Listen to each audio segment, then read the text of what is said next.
Saving money is an essential part of building a secure financial future. I know it can be challenging to save money, but there are plenty of effective ways to save money. If you were anything like me, before I started taking my finances seriously, I was finding that I was spending way more money than I was having money come in. Most of the time, if I'm being completely honest, I was going in the red. That means I was going into debt. I was putting things on credit cards. That's why in this video, I'm gonna give you my top ways to save more money, how I did it. Doing these 10 things helped me get out of debt, and it helped me secure a financial future for myself. You hear all the time about people talking about how you don't need to be saving money, you need to be investing money, etc., etc., etc.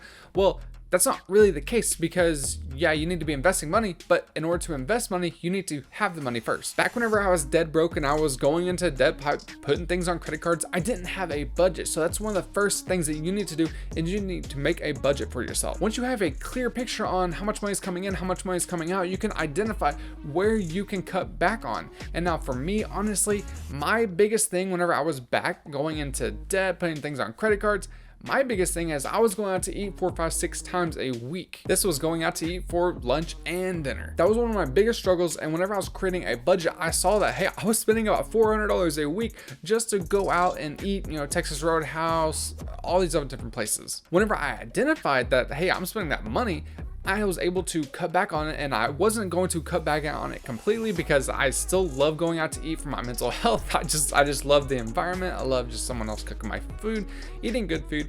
So I was cutting back to about 1 or 2 times a week. Once I reduced this, I was saving significantly more money than I was the previous months. Another thing that really helped me whenever I was creating a budget and taking my finances seriously and how to save more money was setting up an automatic savings. So what this is going to do is you're going to take your income that you're getting from your 9-to-5 job, and you're going to call a bank, whatever bank that you're banking with, and tell them like, hey, I want to save 20% of my income. I want to go into this new savings account that I am opening. So whenever money is going to hit your bank account, 20% of it is going to automatically go into this savings account. Whenever this happens, you're now building up your nest egg for your savings so you can invest in the future.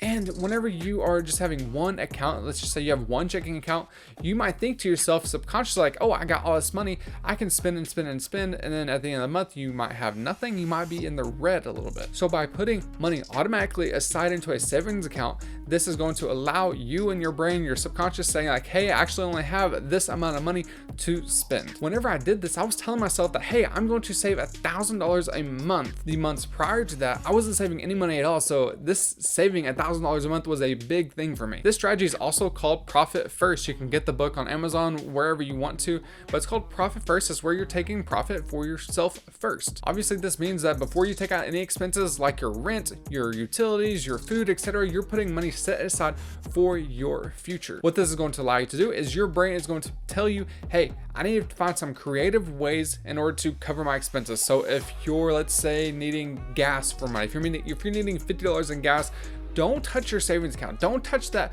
money that you use for profiting first, putting towards your future. Come up with a creative way to come up with that $50. Go out there and you'll walk some dogs for $50 or do whatever. There are a ton of different side hustles that you can do in order to make more money. Besides making more money, another way that you can save more money quickly and easily is by cutting out some of unnecessary expenses. So if you have, let's say, 20 subscription services, that's obviously an exaggerated number. Let's just be realistic. Let's say you have 5. You have Disney Plus, you have Hulu, Netflix, Paramount, and HBO. So all those together are going to be about $100 a month. And so probably not going to be using those subscription services, every single one of the subscription services during that month. So what I want you to do is identify during that budget, it's like, hey, how much did I actually watch HBO? How much did I watch Hulu? How much did I watch Netflix, etc.? And then you're going to go in there and you're going to cut out those subscription services and save that money. For me, I tend to be very minimalist. So I don't have a lot of subscription services. I don't have a lot of nice things other than the nice things that I already possess. Like I said, going out to eat was the biggest expense for me. That's because I don't like to own a lot of things. Not only can you cut out some subscription services, go into your expenses and see like, hey, what can I cut back on that's not necessarily a big thing in my life? Another way to save money quickly and easily is by doing coupons and discount codes. And this might seem a little easy and you might not think about it, but you do it anyways. Think about it like this. If you, let's say, have 15% off of bread.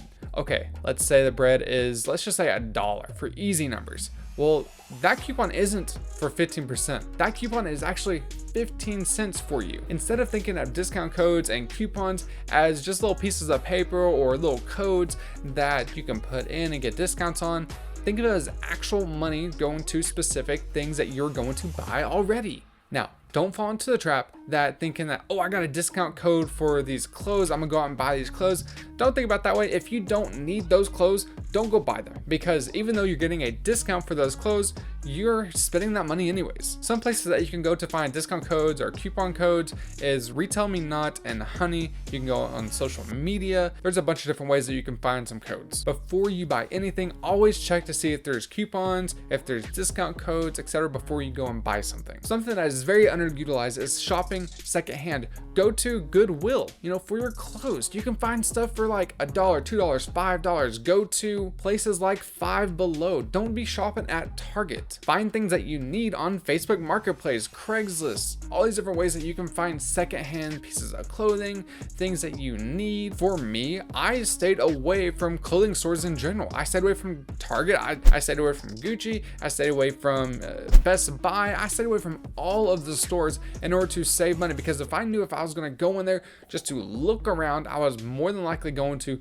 buy something. My thought process is, if I'm not going to be buying something while I'm in that store, why am I going to go in there to begin with? That also means don't be going to no Whole Foods to be buying some groceries. This leads me into don't be going out to eat, cook at home, because this is one of my biggest expenses. Like I was saying, I'm spending about $400 a week, so it's $1,200 a month. Wait a minute. Instead of having someone cook things for me, I could have been meal prepping and saving a ton of money. Meal prepping is basically where you just buy, 3-4 pounds of chicken, 3-4 pounds of ground turkey, some rice, all these things that are low cost, but they can fill you up and they're not that unhealthy for you. You cook this all up and you prepare your lunches, your dinners for the week. Again, don't be going to no Whole Foods and buying this really expensive stuff that you just honestly don't need. Another way that was helping me save money every single month was by being energy efficient. Light bulbs, turning off lights when I wasn't using them, especially your TV. I don't know how much in terms of breaking down the cost of how much my TV was costing me. You could do that, but reducing your TV, turning off your TV when you go to bed, that is a huge money saver. A TV is something that I was leaving on at night just to have a little nightlight on because I didn't like sleeping in complete darkness. But you could just go out there and buy just a little nightlight that you can plug into the wall instead of having your TV on. You could basically cut your costs in half, potentially saving you $20, $30 every single month just by turning off your TV. Another way that I was saving money is by getting cashback credit cards, or you can just do cashback apps on your phone like Swagbucks or a bunch of different apps. But for me, I was using credit cards for cashback. I was paying off those credit cards kind of. When I was taking them seriously, I was actually paying them off. But I was spending about $1,000 on my credit cards because I was using that for utilities, gas, etc.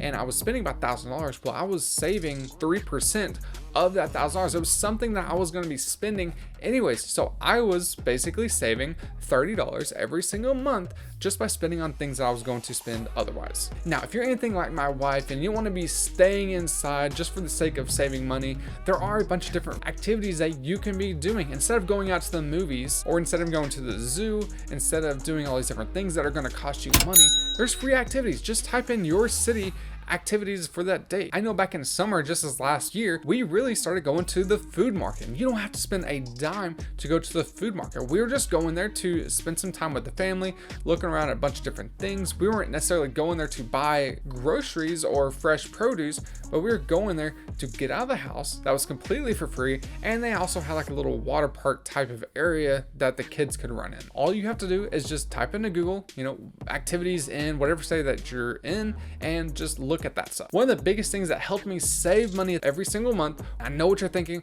oh, I don't have money to pay off my debt right now. That's why I'm at your video wanting to save more money so I can pay off my debt. This is what I'm talking about because I was in your shoes. I was spending about $500 minimum on my minimum payments on my credit cards. After I learned this, I was able to save an additional $200 a month. What I did was I did some research into some personal loans. Now, whenever I was looking at this, my credit cards were about a 24, 25, 26% interest rate. Now, whenever I was applying for these personal loans, I was getting about 10, 12, 13% interest rates. And not only that, I was able to bunch everything together into one payment. That way I wasn't potentially missing a payment. So just a little backstory. I was spending again that $500 minimum on the minimum payments on my credit cards. And then I went out there and got a personal loan for the amount of my credit cards in total. And I was having to spend $282 every single month on that one payment. So right there, I was saving, if you want to be technical, $218 a month. Getting a personal loan is something that you should really look into. And not only is it going to save you more money, you can also boost your credit score by doing this, because as you probably know, maybe you don't, maybe you do, but whenever it comes to credit cards, your credit utilization really has an impact on your credit score. So if you're, let's say, maxed out on your credit cards, whenever you get a personal loan, you reduce those credit cards to 0. Your credit utilization is now 0%. Your credit score is going to bump up significantly. For me personally, my credit score got bumped up by about 60 points. There's so many effective ways to save money that there's more than just what I gave you here today. So do your own research, do something for yourself, figure out some other ways to save money. I'm just giving you some ways that I was able to save more money, get myself out of debt, and ultimately become financially free and start investing in real estate. If you don't know how to do that, if you actually want to create a budget for yourself, there's gonna be a video popping up on your screen right now that I show you how to create a budget for you so you become financially free in the near future. So if you're interested, click on that video. Until next video, I'm out. See ya.